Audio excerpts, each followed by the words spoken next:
BNP, আপনারা তো আসলে কিভাবে জেনজি আপনাদের সাথে একাত্মতা হবে? দেখলাম দুদু উনি তো ফ্যাসিবাদ বিরোধী আন্দোলনের নেতা, তিনি বললেন বিএনপির যত কর্মী আছে প্রস্রাব কইরা দিলে নাকি সব ভাইসে যাবে এই অন্য অন্য। আপনাকে বিনীত অনুরোধ করি, গত 16 বছর আপনার প্রস্রাব করতে নিষেধ করছে কেডা? মানে গত 16 বছর আপনি প্রস্রাব করেন নাই কেন? আল্লাহর রাস্তায় বলেন। মানে আবারও বিএনপিকে বলে, জামাত ইসলামী বলে মুরব্বীদের মুখে টেপ মারেন, পিছনে বসাই রাখেন। এই আন্দোলনে যত শহীদ হয়েছে, যত যোদ্ধা, তাদের গ্রুপ, এইজ গ্রুপ 21 থেকে 35, বিএনপি জামাত ইসলামী সকলে আপনারা তরুণদেরকে সামনে আনেন। এই মুরব্বীদের কি কথা বলে দেখেন, বলে প্রস্রাব করলে ভেসে যাবে। এটা তো আওয়ামী লীগ তো বললে আমরা জিভে ছেড়ে ফেলতাম, এখন তো আওয়ামী লীগের চেয়ে উনি কি কথা বললো। তা আপনার একটা কথা বলি, এত প্রস্রাব যখন পেটে নিয়ে 16 বছর রয়েছেন, 28 অক্টোবর 2023 পল্টনের সামনে যখন সমাবেশ হয়েছে, Walton Washing Machine. Simplifying life with hassle-free washing. Grenade মারতে পারে নাই, তার আগে বুড়া নেতৃবৃন্দ মুহুর্মুহু কইরে পালাইলেন। আমরা বিএনপির কর্মী না, তবু 1 ঘন্টা সেখানে স্টেজের সামনে দাঁড়াইছিলাম, কোন একজন মাঝারি মানের নেতাও আসে কিনা আমরা প্রতিরোধ গড়ে তুলবো। একজনও পারেন নাই। যত লাখ লোক আসছে, প্রস্রাব করলে তো আওয়ামী লীগ ভাইসে যাবে, তখন প্রস্রাব চাইবে কোথায় রাখছেন? মাথায় উঠেই রাখছেন। ফাইজলামি কথাবার্তা বলেন। বিএনপির ব্যাপারে আমাদের কথা না। এবার আসেন এনসিপি। এনসিপির 3টে অপরাধ। নাম্বার 1, সে জুলাইকে কুক্ষিগত করেছে। ঠিক 71-এ মুক্তিযুদ্ধ যেভাবে আওয়ামী লীগ কুক্ষিগত করেছে, এনসিপি জুলাইকে কুক্ষিগত করেছে। মুক্তিযুদ্ধ করেছে সবাই, আপামর, কৃষক, শ্রমিক, জনতা, জনযুদ্ধ। আওয়ামী লীগ এসে বললো আমি যুদ্ধের মালিক, সাথে দিল্লি, সংবিধান লিখে দিল দিল্লি, এখানে আর একটা বাকশাল কায়েম করে এটা আওয়ামী লীগের গঠনতন্ত্র তারা বানাই ফেললো। জুলাইকে কুক্ষিগত তারা করেছে। এই জুলাইকে কুক্ষিগত করার কারণে তারা দ্বিতীয় যে কাজটা করেছে, অনেকেই তারা দুর্নীতিগ্রস্ত হয়েছে। দেখেন, আমাদের কলিজা ছিঁড়ে যায় কথাটা বলতে। আজ থেকে 10 মাস আগে যেই ছেলেটা দেখেছি সারা গায়ে আঘাতের চিহ্ন, জুলাইয়ের আন্দোলন করতে গিয়া, সেই সব ছেলে মেয়ে মাত্র 8-10 মাসের মধ্যে কিভাবে কোটি টাকার মালিক হইতে পারে, এই চিন্তা আমাদেরও ঘুম আসে না। 10 মাস তো, আরে রাজনীতি তো আগামী 5 বছরের না, রাজনীতি তো 50 বছরের। কষ্ট করে বসে থাকলে আগামী বাংলাদেশ হয়তো আমাদের, জুলাই যোদ্ধাদের। এখন তারা যে দুর্নীতি করলো, তারা তো এই সরকার পড়ে যাওয়ার সাথে সাথে কেউ যাবে দুবাই, যারা ফ্ল্যাট কিনছে, হাউজিং এ প্রজেক্ট করছে, ওইখানে ব্যবসা কিনছে, কেউ যাবে বিদেশ, যারা মাস্টারমাইন্ড হয়েছে।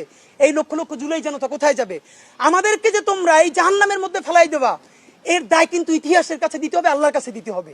নাম্বার 2, আপনাদেরকে বলতে চাই, এই ঐক্য প্রথমত বিনষ্ট করেছে এনসিপি। এই যে জুলাইয়ের বৃহত্তর ঐক্য, কত মানে মনে করে ফেসবুক একটা আছে, আগেও বলছিলাম যে ফেসবুক অ্যাকাউন্ট সব ডক্টর ইউনূসের কাছে জমা থাকবে। মন চাইলে এই পোস্ট দেয়, আধা ঘন্টা পর ডিলিট দেয়, এরপর 3 ঘন্টা পর হিসাবে দুঃখ প্রকাশ করে।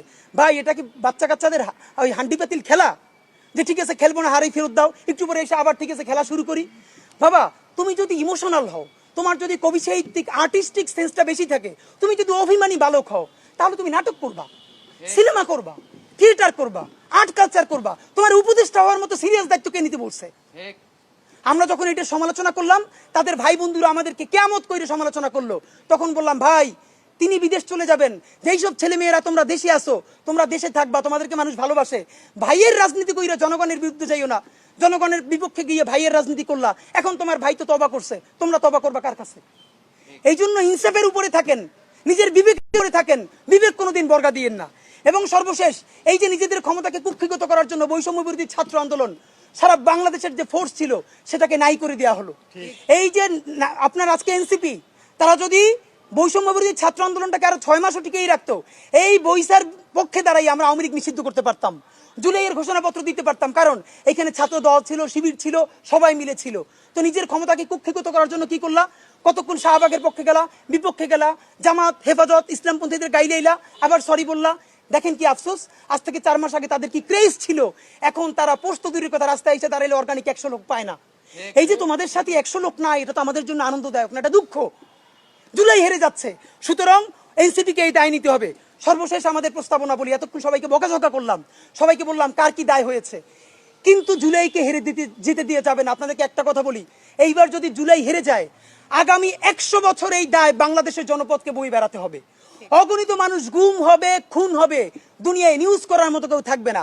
যেই সাংবাদিক বন্ধুরা এই নিউজটা পর্যন্ত করবে, সে মরে গেলে তাকে নিউজ করারও কেউ বাংলাদেশে ঠিকই থাকবে না। সুতরাং প্রশ্ন হলো, বাংলাদেশ বেঁচে থাকবে কি থাকবে না? জুলাই বেঁচে থাকলে বাংলাদেশ থাকবে, জুলাই না থাকলে বাংলাদেশ থাকবে না।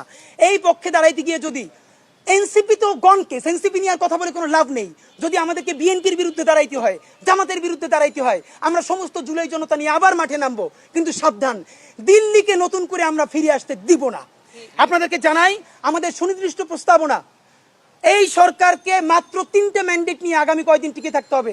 ডক্টর ইউনূস, আপনি মনে চাইলেই পদত্যাগ করতে পারবেন না, কারণ আপনাকে ম্যান্ডেট দিয়েছে যে শহীদের পরিবার, আপনি শহীদ পরিবারের সাথে বসেছেন। বিএনপি বলুক, সেনাবাহিনী বলুক, সেনাবাহিনী আপনাকে সহযোগিতা যদি না করে সেই দেশ সেনাবাহিনীর থাকবে। সেনাবাহিনী, আপনাদের প্রতি বিনীত অনুরোধ, আপনারা পাকিস্তানপন্থী সেনাবাহিনী হওয়ার চেষ্টা করেন। দেখেন, পাকিস্তান সেনাবাহিনী বেশি বেশি ইন্টারফেয়ার করার কারণে পাকিস্তান রাষ্ট্রটা দাঁড়ায় নেয়, রাষ্ট্র হিসেবে ফাংশন করতে পারে না। আপনারা আল্লাহরও আস্তে আপনারা ইনস্টিটিউশন ডেভেলপ করেন, আপনার পৃথিবীর প্রফেশনাল শ্রেষ্ঠ আর্মি হন, কিন্তু আপনারা রাজনৈতিক স্টেক নেওয়ার চেষ্টা করেন না। ডক্টর ইউনূস সাহেব, আপনার কোনো এখতিয়ারই নাই পদত্যাগ করার, কারণ আপনাকে বসিয়েছে 1500-র অধিক শহীদ পরিবার, আপনাকে বসিয়েছে অগণিত অন্ধ পঙ্গু জুলাই যোদ্ধারা। সুতরাং আপনাকে বসিয়েছে যারা, আপনাকে ছাড়তেও বলবে তারা, আর কেউ আপনাকে ছাড়ার এখতিয়ার নাই। বাংলাদেশে শুধু আপনাকে গার্ডিয়ান মেনে আমরা এই পর্যন্ত রাজপথে পড়ে আছি। আপনি বিদেশ চলে যাবেন, আমরা যাব কোথায়?